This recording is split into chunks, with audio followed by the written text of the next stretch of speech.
मुलीचं लग्न होऊन ती सासरी जाते आणि त्यानंतर मुलीच्या वडिलांच्या एक गोष्ट लक्षात यायला सुरुवात होते. असे खूप लोकांचे अनुभव त्यांनी शेअर केलेत की पैसे येत नाहीत आणि ते टिकत नाहीत आणि घरामध्ये आपली आर्थिक प्रगती तेवढी होत नाहीये जेवढी आधी व्हायची.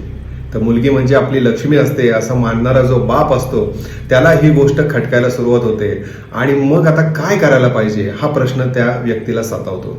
काय करायला पाहिजे? तर ही गोष्ट खरी आहे की मुलगी किंवा स्त्री ही आपल्या घरामधली लक्ष्मी असते आणि जर समजा आपण आपल्या घरातल्या स्त्रीला सुखी ठेवू शकलो तर घरामध्ये पैसा येतो आणि टिकतो सुद्धा. एक छोटासा उपाय, दर शुक्रवारी देवीचं दर्शन घ्या, कुठल्याही देवीच्या मंदिरामध्ये जाऊन. संध्याकाळी घरामध्ये लक्ष्मीची आरती करा, गणपतीची आरती करा, त्यानंतर लक्ष्मीची आरती करा. तिला पांढऱ्या रंगाच्या गोड पदार्थाचा नैवेद्य दाखवा आणि घराजवळ कोणी कुमारिका मुलगी असेल तर तिला पण हा पांढऱ्या रंगाचा गोड पदार्थ खाऊ घाला. शिरीष कुलकर्णी, श्री श्रद्धा ॲस्ट्रॉलॉजी.